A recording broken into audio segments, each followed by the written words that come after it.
مجيد وفرقانه الحميد وقوله الحق. بسم الله الرحمن الرحيم. وما آتاكم الرسول فخذوه وما نهاكم عنه فانتهوا. وقال رسول الله صلى الله عليه وآله وسلم: حسین منی و انا من الحسین. صلوات اللہم صلی علی محمد و آل محمد. ماشاءاللہ. دعا ہے بارگاہ خالق کائنات میں کہ خالق حقیقی سید رضا حسین شاہ صاحب کے والدین کو صحت کاملہ و عاجلہ عطا فرمائے اور ان کے جتنے مرحومین ہیں پروردگار ان کے درجات کو بلند فرمائے، ان کو عذاب قبر سے محفوظ فرمائے اور حساب حشر میں انہیں کامیاب و کامران فرمائے. جتنے حاضرین ہیں دعا ہے بارگاہ خداوندی میں کہ پروردگار ان تمام کی جو حوائج شرعیہ ہیں انہیں اپنی بارگاہ میں قبول و منظور فرما. ہم سب کے جتنے مرحومین ہیں ان کی مغفرت فرما.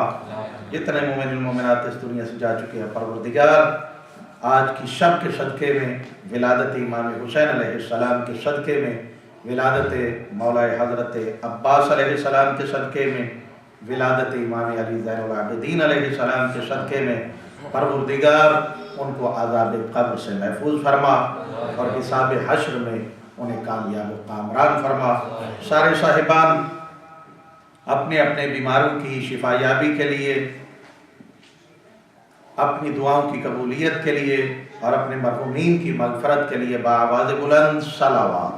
اللہم صلی علی محمد و آل محمد. سب سے پہلے میں آپ تمام مومنین و مومنات کو ولادت امام حسین علیہ السلام اور ولادت باسعادت حضرت مولا عباس علیہ السلام اور ولادت باسعادت حضرت امام علی زین العابدین علیہ السلام کی مبارکباد پیش کرتا ہوں. یقیناً خوش نصیب ہے شیعہ قوم، اس لیے کہ یہ وہ قوم ہے کہ جنہیں اپنے رہبروں کی تاریخ ولادت کا بھی پتہ ہے اور تاریخ شہادت کا بھی پتہ ہے.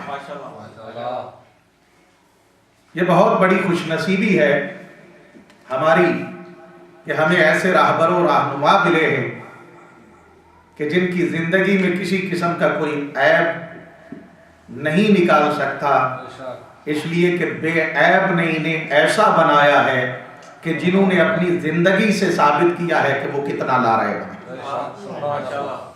اپنی لائف سے یہ سارا کچھ ظاہر کیا ہے. خالق کائنات کی بے مثل و بے مثال کتاب سے معروف آیہ مجیدہ کو تلاوت کرنے کا شرف حاصل کیا ہے. جس مقصد کے لیے ہم یہاں پہ جمع ہیں میں کوشش کروں گا کہ اسی حوالے سے گزارشات آپ کی خدمت میں جو وقت ہے اس میں بیان کی جائیں. خالق کائنات ارشاد فرماتا ہے وَمَا أَتَاكُمُ الرَّسُولُ فَخُذُوهُ کہ میرا رسول جو تمہیں دے اسے لے لو. وَمَا نَهَاكُمْ عَنْهُ فَانْتَهُوا اور میرا حبیب جس بات سے تمہیں منع کر دیتا ہے اس سے باز آ جاؤ، اس سے رک جاؤ. یعنی پوری انسانیت کو درس دے دیا ہے رب اکبر نے کہ اگر تیرے اندر انسانیت باقی ہے اور اس انسانیت کو تو باقی رکھنا چاہتا ہے تو تیری زندگی کے لیے صرف دو چیزیں کافی ہیں. ایک یہ دیکھ کہ تجھے مصطفیٰ نے دیا کیا ہے. یقیناً آپ کی پوری توجہ ہے اور بزرگوں نے اتنی محنت کی ہے، پروردگار انہیں صحت کاملہ و عاجلہ عطا فرمائے جو آل محمد کی اس زندگی کے اس حصے میں بھی اتنی زبردست طریقے سے مدح سرائی کر رہے ہیں اور آل محمد کے فضائل بیان کر رہے ہیں. تو یہ خصوصی طور پہ آل محمد کی طرف سے یہ سمجھ لیجئے کہ یہ عنایت ہے ہمارے پاس، ایک تحفہ ہے ہمارے پاس. پوری زندگی کو سمیٹ دیا ہے اس انسان کی کہ اگر تیرے اندر انسانیت باقی ہے تو فقط دو کام کر، زیادہ سوچنے کی ضرورت نہیں زیادہ تجھے پریشان ہونے کی ضرورت نہیں، زیادہ دروازوں پہ جانے کی ضرورت نہیں، در بدر تجھے رلنے کی ضرورت نہیں ہے۔ اگر چاہتا ہے کہ تیرا شمار انسانوں میں ہو، اور جن کو پیدا کرنے کے بعد اللہ فخر کر رہا ہے ان انسانوں میں ہو، تو فقط دو کام تیرے ذمہ ہیں، میرا مصطفیٰ جو دیتا ہے اسے لے لے، میرا مصطفیٰ جس بات سے تجھے منع کر دے اس سے باز آ جا۔ یہ مصطفیٰ دے گا کیا؟ منع کس چیز سے کرے گا؟ کیا میرا رسول اپنی مرضی سے اپنی خواہش کے مطابق کوئی چیز ہمیں عطا کرے گا؟ کبھی نہیں۔ کیا اس چیز سے منع کرے گا جیسے نبی کی خواہش ہے کہ منع ہو جاؤ؟ کبھی نہیں۔ اگر ایسا ہوتا تو مسلمان کو پتہ ہی نہ چلتا کہ اللہ کا کلام کون سا ہے اور مصطفیٰ کا کلام کون سا ہے۔ اس کا مطلب یہ ہے کہ پیغمبر جو دے گا وہ اپنی طرف سے نہیں دے گا، میرا مصطفیٰ جس سے منع کرے گا وہ اپنی طرف سے نہیں کرے گا، بلکہ جو دے گا وہ ظاہراً نبی دے رہا ہوگا، سامنے مصطفیٰ ہوں گے لیکن دینے والی ذات توحید ہوگی۔ اگر کسی چیز سے میرا رسول منع کرے گا تو ظاہراً مصطفیٰ منع کریں گے، لیکن منع کرنے والی ذات ذات توحید ہوگی۔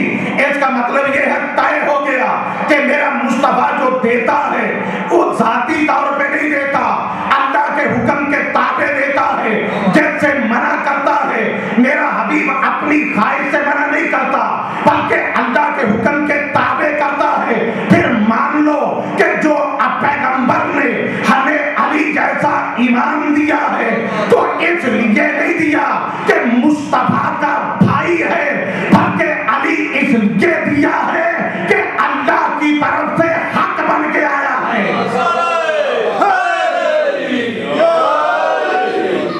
اگر امیر المومنین حضرت علی علیہ السلام بابا نے بلند صلوات،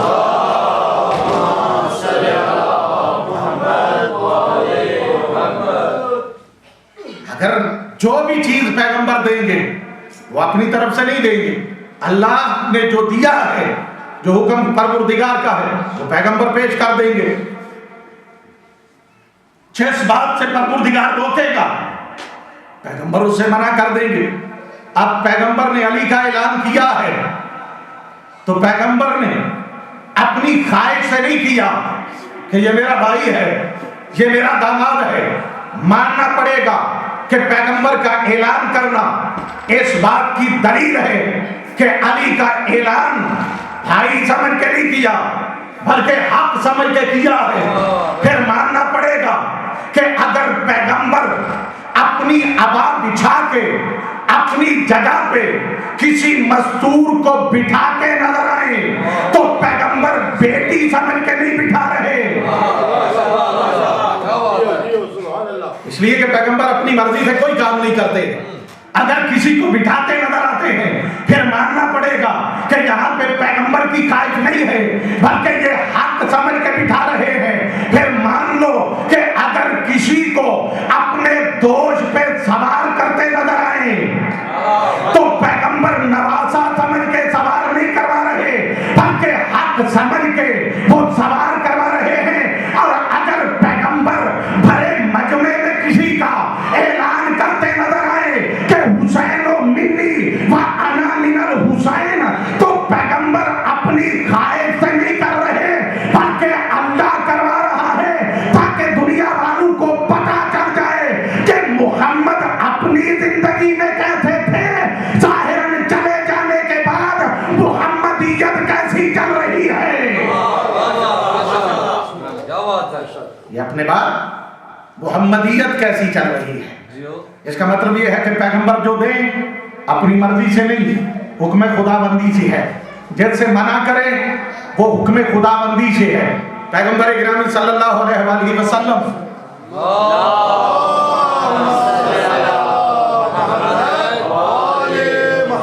تشریف فرما تھے،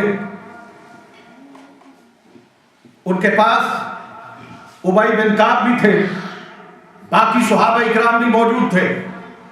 کہ ایک مرتبہ امام حسین علیہ السلام چلتے ہوئے مسجد میں داخل ہوئے، پیغمبر کی نظر پڑی، پیغمبر دیکھ کے فرماتے ہیں مرحبا یا حسین ابن علی۔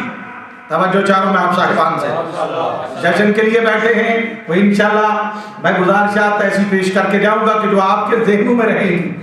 جیسے ہی دیکھا مسجد سے اندر داخل ہوتے ہوئے پیغمبر فرماتے ہیں مرحبا یا حسین ابن علی زین السماواتی والارض، اے زمین اور آسمان کی زینت حسین۔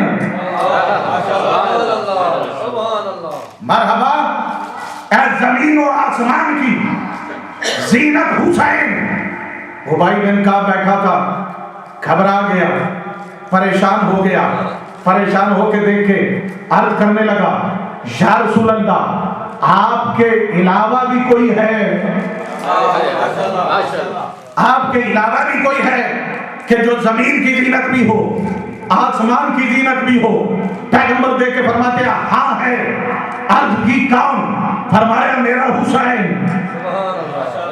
یہ ابی بن کعب کا آپ کو پتہ ہے کون؟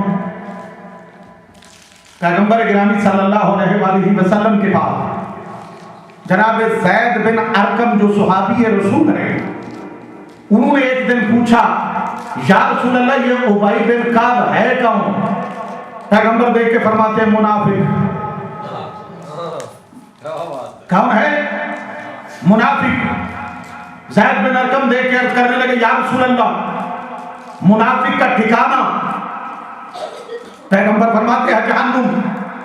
دیکھ کے کہنے لگا کہ یا رسول اللہ اگر آپ اجازت دیں تو اسے اس کے ٹھکانے پہ پہنچا دوں، اگر آپ اجازت دیں تو میں اسے اس کے مقام پہ پہنچا دوں۔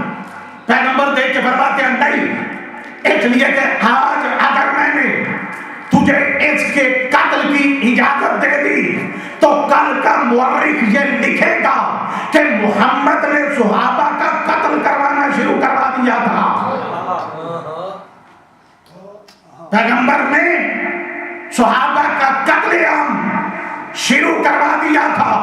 میں کہا کرتا ہوں خوش نصیب ہے یہ قوم کہ جتنے صحابہ میں سے بھی جتنے منافق تھے ان کو علیحدہ کر دیا ہے، جتنے مومن تھے ان کو علیحدہ کر دیا ہے۔ یہ خوش نصیب ہے یہ قوم۔ ایک مرتبہ درود پڑھے محمد و آل محمد۔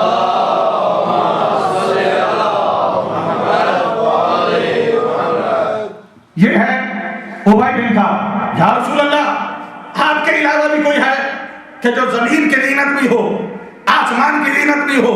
پیغمبر فرماتے ہیں ہاں یہ میرا حسین۔ اب اس کا یہ جملہ سننے کے بعد پیغمبر صرف اسی کی طرف مخاطب نہیں ہوئے بلکہ جو باقی صحابہ اکرام بیٹھے تھے ان کی طرف مخاطب ہوئے۔ حسین علیہ السلام کو آگے بلایا، آگے بلا کے پیغمبر نے اپنی گودی میں بٹھایا۔ بٹھانے کے بعد پیغمبر فرماتے ہیں جا ایھا الناس ھذا الحسین۔ توجہ چاروں میں آپ صاحبان سے یا ایھا الناس ھذا الحسین فارقوہ وفضلوہ، اس کو پہچانو اور اس کی فضیلت کو سمجھو۔ پیغمبر کیا فرما رہے ہیں؟ ھذا الحسین، یہ میرا حسین ہے، اس کو پہچانو، اس کی فضیلت کو سمجھو۔ اور اس کے بعد پیغمبر نے قسم کھائی ہے۔ پیغمبر فرماتے ہیں والذی بعثنی بالحق نبیّا، مجھے قسم ہے اس اللہ کی کہ جس نے مجھے نبی بنایا ہے، جس نے مجھے نبی بنایا ہے۔ ان الحسین فی السماء اکبر منہ فی الارض، یہ میرا حسین وہ ہے کہ جس کی فضیلت زمین والوں سے زیادہ آسمان والے جانتے ہیں۔ یہ نہ سمجھنا کہ فقط تم ہی جانتے ہو۔ پیغمبر فرماتا ہے یہ میرا وہ حسین ہے کہ جس کی